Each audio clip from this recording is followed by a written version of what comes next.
Hi, I'm Randy Reed, editor of Design and Lighting Magazine, and we are here at Lighting Building in Frankfurt, and I am joined by Edward Bartholomew, a great lighting designer. Randy, it's great to be here. Edward, it's good to see you, and we've known each other how long?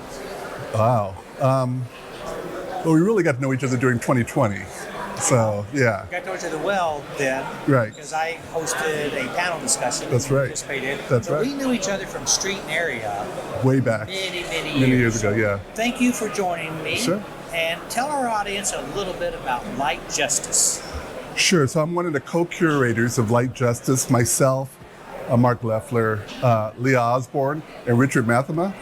So we're the co-curators, and Light Justice is really both a resource and a forum for creating more equitable lighting for everybody, both exterior and interior. And we're doing some exciting things. I'm actually giving a talk at Leducation with Leah on light justice in practice, where we're looking at case studies of how to apply light justice and what that looks like. And really kind of looking at the role of lighting designer as facilitator and working with communities and empowering people, especially people who have been neglected or marginalized, empowering them as designers to really design their space, design their area, to bring value and attention to neglected areas. Well, I think about neglected areas. Yeah. And I think about the people that live in neglected areas and what their life is like. Yep. And then they go home to really terrible lighting. And we are doing... Okay? And they don't get a good night's sleep. Absolutely. So they've got so many things against them. Yep. And then they've got horrible lighting too. And the impact of that. Right. It has both a physiological and a mental impact of having such bad lighting. So we are actually doing a symposium coming in April 5th. We're really excited about it. And we have Lisa Heshon, who's going to be... I know Lisa. Lisa's going to be one of our keynotes. She's speaking there. We also have a speaker named Kia Witherspoon, who has actually worked on interior. She's an interior designer who's worked directly in public housing and has empowered them to make decisions on how they really want their space to be and how they want to live. And so This is the residents. It's the residents. We're all interior. Empowering the residents. Empowering the residents. But we're looking at interior lighting everywhere. We're looking at one of the most important places, incarcerated spaces. Most vulnerable people who have no agency about what they can do, their lighting is not only bad, but it's inhumane in some ways. They don't have access to daylight and views, and their lighting is just weaponized in a sense to security, but not as health. And so that's probably the extreme, but everything in between toward vulnerable communities and how they go home at night and how they work. Back of house.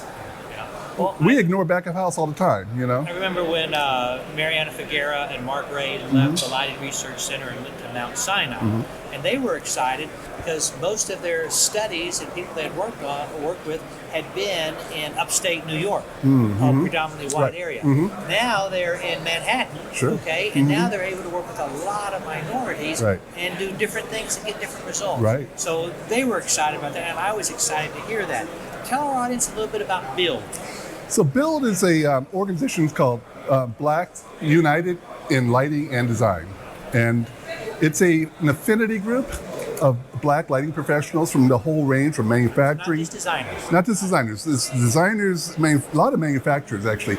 And so it's a good support group right now. And we meet every month, second Monday of every month, and we invite more Black professionals to come join us. And we have some great talks. The last talk we had was about Lewis Latimer. He's actually was an inventor and worked with Edison to refine the light bulb. Black man. Really? Yeah. See, I don't know this at all. Yeah. That would be a neat story. Yeah, his the foundation, the house where he lived, that person actually spoke to our group, and this was fascinating. It wasn't just lighting too. He was like involved in so many other inventions. He was just prolific in that way. Never got any patents. He got some patent. He did get some patent. He did get some patent. So he did get some, but he didn't get the acknowledgement for how his advancements really pushed lighting. And so people are just now discovering him. And luckily there's a foundation for him, but that's just one of our talks and that our members get to have access to and things like that. So it's really to support our members by networking, education, opportunities that are out there. We turn each other on to those things, so we really support each other. All right, so let's talk about opportunities. How is your practice coming? And what's going on with that? Thank you for asking. So our practice is doing really well. I had an article in your magazine when I first started, I remember that. starting a firm during COVID. It has grown, and we are doing some exciting projects. And I now have a full-time employee and a junior designer coming along and about to join our staff. And I'm able to come here because I know that things are taken care of in the States. So speaking of coming here, I know you haven't had a chance to spend much time here yet. What are your thoughts of the show? I've only walked through one hall trying to get to you, and it was forever. And is this your first time here? This is my first time ever here. Okay. It's a lot. It's a lot coming at you. And I'm going to say that, I'm impressed by the size, but I'm not so impressed by, from what I've seen, LEDs have not really blown me away as far as what the potential, what they can do. And the thing I'm really disappointed in is that people are kind of like doing the same thing over and over again.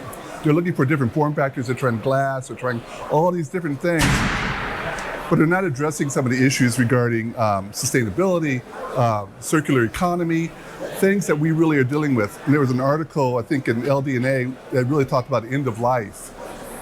And that is something that I see it in my hotel room. My vanity lights are built into the mirror.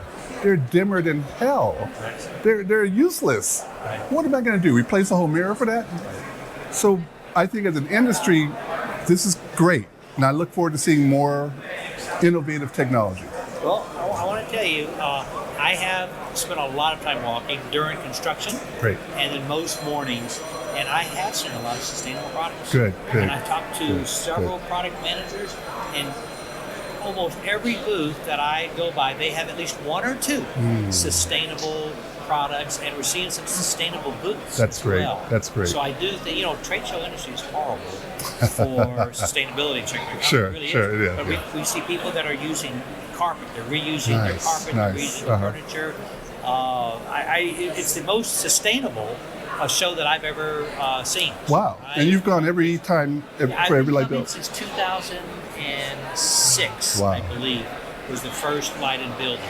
That's great. And I'm really impressed by it. But to your point, I see the sustainable fixtures, I see the sustainable booths. I'm not seeing a lot of really exciting new products. So they're all incremental. Yeah, I see the same thing. And everybody's curving LEDs and doing the same twist and doing. It's like, I think we reached peak LED.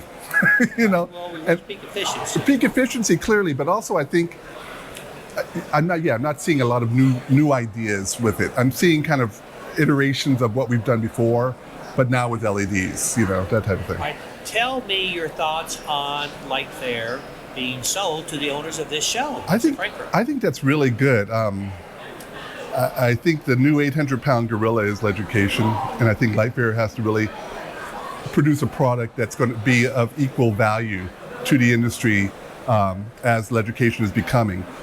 I like what this show is doing. I'm glad that they partnered with IES and ILD to do Lightfair, because I think it could be. I think Lightfair. I used to love going to Lightfair. I used to love going to the booths. I loved the activities, the excitement, the networking. All of that was really exciting. The innovative products, the showcase they would have. That was really fun stuff. I want that to return, and I know I sound old, but it was really. We are old. We are old, but it was really great back in the day when new stuff would be introduced and we'd see it, be the first ones to see it at Lightfair. So I hope Lightfair brings that energy back to the States and can keep that going. I think they can. Now I understand that you recently have been appointed to the Knuckles Fund. Tell our audience a little bit about the Knuckles Fund. Well, the Knuckles Fund is a fund for supporting lighting programs throughout the country. Actually, in North America, apparently. We don't do much in Mexico, though, for some reason. I don't know why that is. Yeah, we need to get some. So it's great to be on the board. I always say it's important to be in the room, especially as an advocate for diversity. It's really important for me to be in the room. And I hope to influence kind of getting more HBCUs, more tribal colleges and universities. I would love to see them getting more money and getting access to money and getting access to the knowledge of lighting so that they can see those opportunities in lighting for their students. So That's why I'm there, and I'm just starting. I know you're on the board as well, and Well, and I'm starting too. yeah. Starting as well. So we're both trying to figure it all out, and it's an interesting thing to be in. But I have a passion for education. I've always had a passion for lighting education, so it's perfect for me. All right, Edward, great seeing you. It's a pleasure, Randy. Thank you. Thank you.